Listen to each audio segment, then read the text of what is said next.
तो यारो आज हम बात करने वाले हैं एक दर्दनाक हादसे के बारे में जो सुनकर आप यकीनन चौंक जाओगे। एक आदमी कुछ बातों को लेकर 11 साल के छोटे से लड़के की हत्या कर देता है और आदमी किस हद तक जा सकता है, आइए देखते हैं वीडियो में। तो ये बात शुरू होती है जब गुजरात राज्य के बनासकांठा जिले के टोकरिया गांव का एक शख्स, उसका अफेयर चल रहा था और उसका नाम फारूक जमाल था। उसका अफेयर 11 साल के लड़के के सगा संबंधी के साथ था और ये सब चीज़ वो 11 साल का लड़का देख लेता है और तभी जिसका अफेयर चल रहा था वो भी उस लड़के को देख लेता है। तभी फारूक जमाल और उसके दो साथी उस बच्चे की किडनैपिंग का प्लान बनाते हैं। उस कार्य में वो अकेला नहीं होता, उसके साथ दो लोग होते हैं। तभी ये तीनों रात के समय वो बच्चा अपनी नानी के घर गया होता है।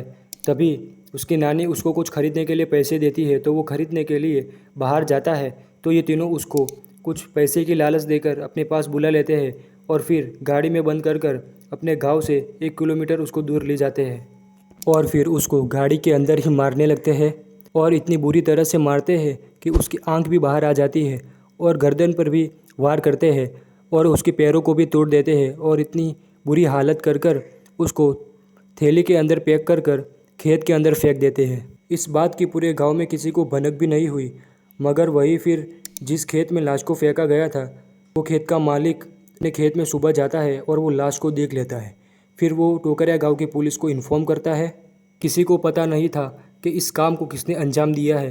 पुलिस अपने काम में लग जाती है, पूरे गांव को घेर लेती है और 11 टीमें पुलिस की आरोपी को खोजने में लग जाती है और पुलिस डॉग स्क्वाड की भी मदद लेती है और आरोपी को खोजने में लग जाती है और पूरे गांव की छानबीन करते हैं।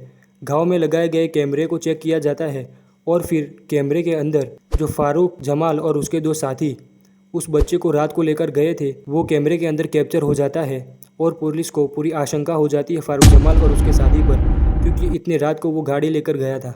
और वो गाड़ी का नंबर देखकर पुलिस फारूक जमाल की शॉप पर पहुंच जाती है और फारूक जमाल को पकड़ लेती है और फारूक जमाल से पूछताछ करती है।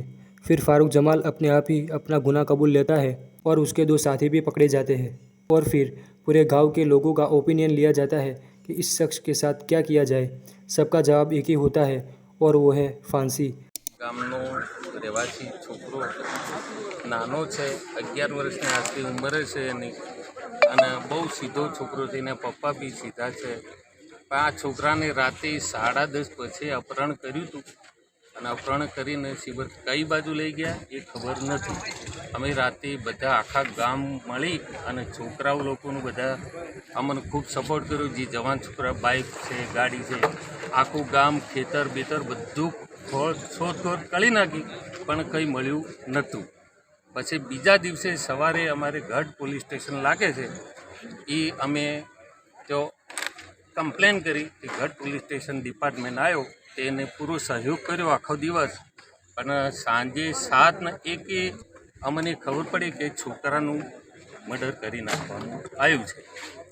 પછી અમે તાત્કાલિક તેઓ પહોંચ્યા ગઢ પોલીસ ડિપાર્ટમેન્ટ બધાએ, પણ પછી બીજોને આગળ જવા નહોતા દીધા. આટલા સુધી અમને માહિતી છે, આગળ કંઈ માહિતી નથી. હું પોલીસ ડિપાર્ટમેન્ટ એમનું કામ કરી જાય છે, પણ અમારો સહયોગ આખા ગામનો જવાન, વડીલ, મારી ઉંમરના એ બધા જ એમને કરે છે. અમે કોઈ નળગત રૂપ કરતા નથી, પણ અમારી માંગ એ રહી છે કે જે બી હોય, જે બી સમાજનો હોય, એને પૂરેપૂરી સજા મળવી જોઈએ અને પૂરેપૂરું કાયદા એના ઉપર લાગુ થવા જોઈએ. જે બી કલમો લાગે એ બધા લાગવી જોઈએ, ગમે તે સમાજનો.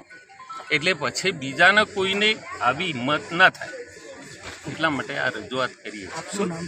મારું નામ અબ્દુલ રશીદ ઇસ્માઇલ શેરસિયા, વતની ગામ ટોકરિયા. Okay, thank you. आपका क्या ओपिनियन है कमेंट में ज़रूर बताना। शुक्रिया, आभार।